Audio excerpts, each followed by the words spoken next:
Assalamualaikum warahmatullahi wabarakatuh. Perkenalkan, nama saya Dimas Biasa Putro dengan NIM 2003211000123. Saya dari Prodi Agribisnis Universitas Trunojoyo Madura. Kali ini saya akan membahas terkait tentang perencanaan usaha tani pada komoditas jagung di daerah Bangkalan, terkhususnya di daerah Burne.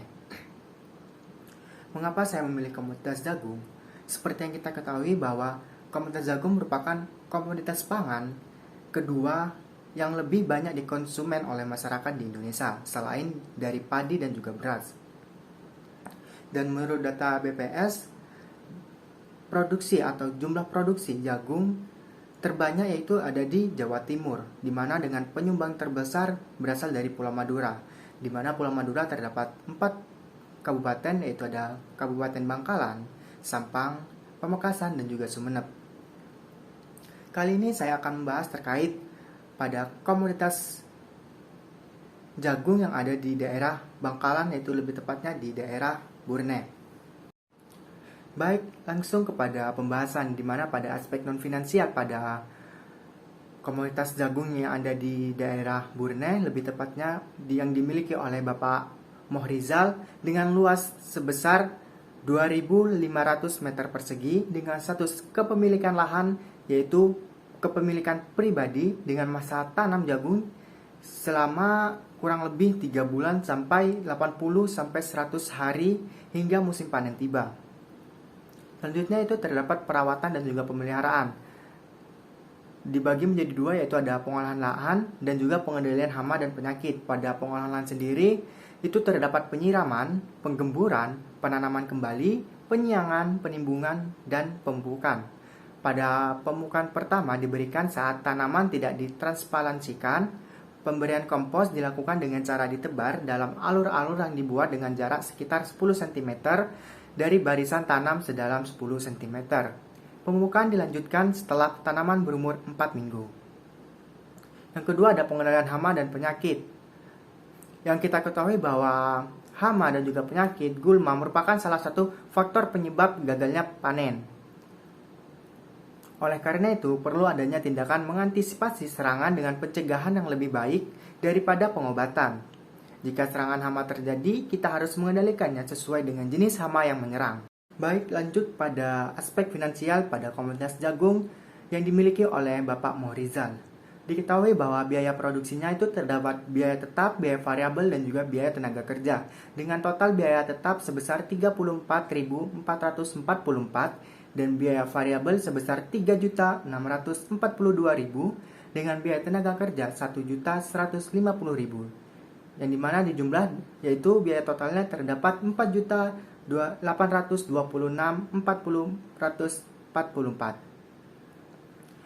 di mana pada penerimanya yaitu dengan harga produksi dikali harga, di mana setiap musim menghasilkan 1.800 kg dan juga dengan harga jual 5.500, di mana penerimanya terdapat 9.900.000 rupiah.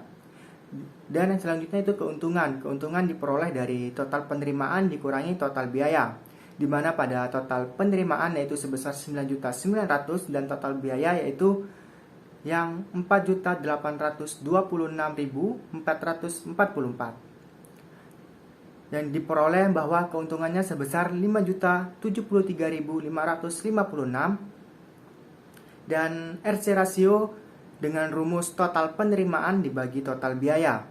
Total penerimaan yaitu sebesar 9.900.000 rupiah dibagi total biaya yaitu sebesar 4.826.444 diperoleh sebesar 2,051, di mana pada RC rasio melebihi dari 1, maka pada komoditas jagung yang dilakukan oleh Bapak Mohrizal termasuk layak untuk dikembangkan. Yang selanjutnya yaitu ada BP penerimaan.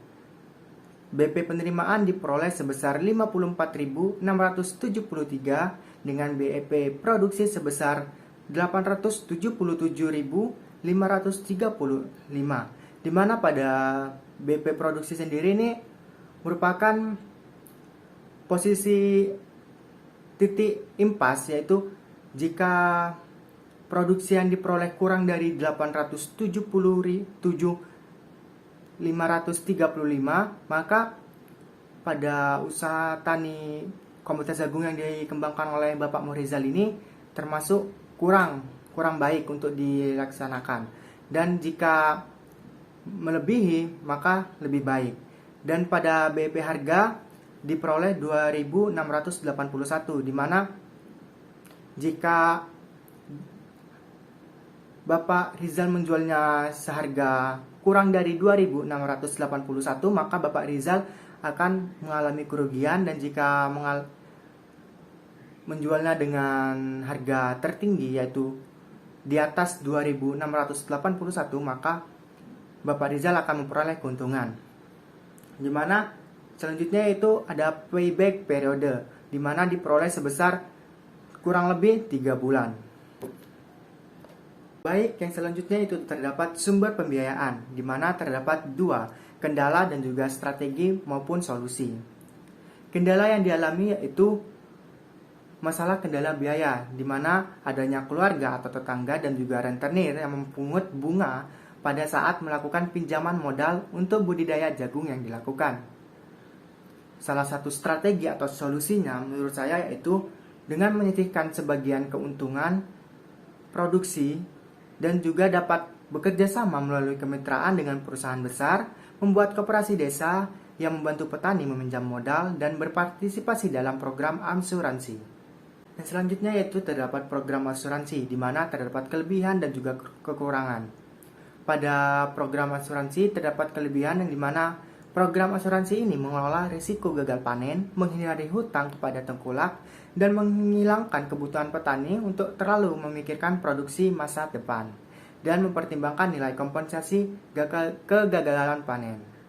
Dan selanjutnya itu terdapat kekurangan, di mana petani tidak akan menerima pengembalian dana dan pembayaran sebelumnya akan sepenuhnya dimiliki oleh perusahaan asuransi.